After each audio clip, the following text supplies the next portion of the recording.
मगध का उत्कर्ष। मगध 16 महाजनपद में से एक महाजनपद था। मगध का इतिहास ही प्राचीन भारत का इतिहास कहलाता है। विस्तृत उपजाऊ मैदान, कृषि में लोहे की तकनीक, वन एवं हाथी की उपलब्धता तथा प्राकृतिक सुरक्षा ने मगध के उत्कर्ष में महत्वपूर्ण योगदान दिया। मगध के सबसे प्राचीन वंश का संस्थापक बृहदत्त को माना जाता है। बृहदत्त का पुत्र जरासंध इस वंश का सबसे योग्य पुत्र था।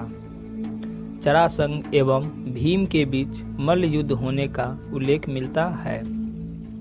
जरासंध का बेटा सहदेव एवं सहदेव का पुत्र रूपंजय इस वंश का अंतिम शासक हुआ, जिसकी हत्या बिंबिसार ने करके मगध में एक नए राजवंश हर्यक वंश को स्थापित किया। हर्यक वंश संस्थापक बिंबिसार, राजधानी राजगिरी या गिरिव्रज। हर्यक वंश को पृथुहंता वंश के नाम से जानते हैं। हर्यक वंश का संस्थापक बिंबिसार एक साम्राज्यवादी शासक था, जिसने मगध के विस्तार के कुछ महत्वपूर्ण कार्य किया। अंग के शासक ब्रह्मदत्त को पराजित करके उसे मगध में शामिल कर लिया। इसने अवंती के शासक चंद्रप्रघोत के उपचार के लिए अपने राज्य वैद्य जीवक को भेजकर चंद्रप्रघोत से मित्रता कर ली और अवंती को मगध में शामिल कर लिया। इसने साम्राज्य विस्तार के लिए विभिन्न प्रकार के वैवाहिक संबंध स्थापित किए।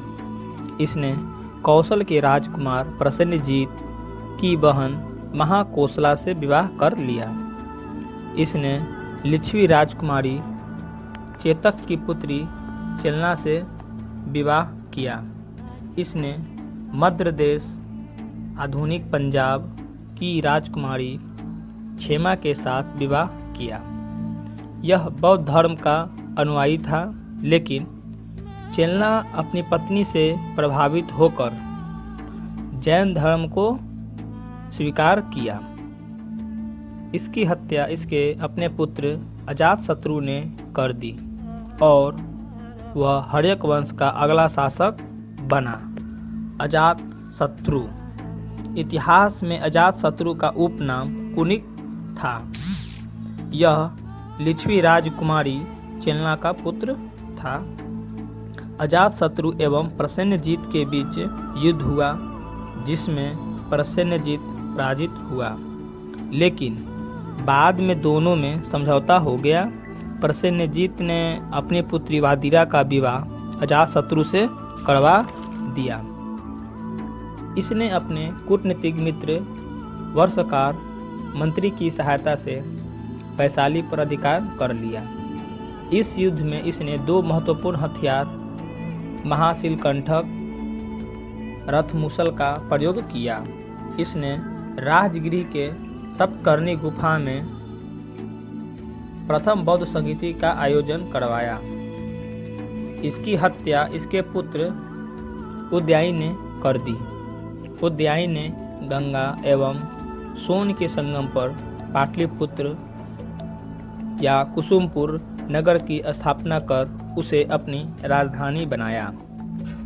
इस वंश का अंतिम शासक उदयन का पुत्र नागदशक हुआ। नागदशक की हत्या इसी के अमात्य मंत्री शिशुनाग ने कर दी और एक नए राजवंश शिशुनाग वंश की स्थापना की। शिशुनाग वंश की स्थापना शिशुनाग ने किया। इसने मगध की राजधानी पाटलिपुत्र से वैशाली को बनाया। इस वंश का सबसे योग्य शासक कालाशोक था। इसी के शासनकाल में दूसरी बौद्ध संगीति का आयोजन वैशाली में हुआ। इस वंश का अंतिम शासक नंदीवर्मन था। नंदीवर्मन की हत्या महापदानंद ने कर दी थी और मगध में एक नवीन राजवंश नंदवंश की स्थापना हुआ। नंदवंश संस्थापक महापदानंद। महापदानंद इस वंश का सबसे योग्य शासक था। इसने महापघा, सर्वछत्रांतक, अपरोक्षुराम की उपाधि धारण की। इसने कलिंग विजय के बाद एक रात की उपाधि धारण की एवं कलिंग में नहर खुदवाया, जिसकी जानकारी हमें खारवेल चेदी वंश के शासक हाथी गुम्फा अभिलेख से मिलती है। इस वंश का सबसे अयोग्य शासक धनानंद था। इसी के समय में पहली बार भारत में पश्चिमी विदेशी आक्रमण हुआ। इसने चाणक्य को भरी सभा से अपमानित करके बाहर निकाल दिया था, जिसके बाद 322 ईसा पूर्व में चाणक्य की सहायता से चंद्रगुप्त मौर्य ने धनानंद की हत्या करके एक नए राजवंश मौर्य वंश की स्थापना की। धन्यवाद।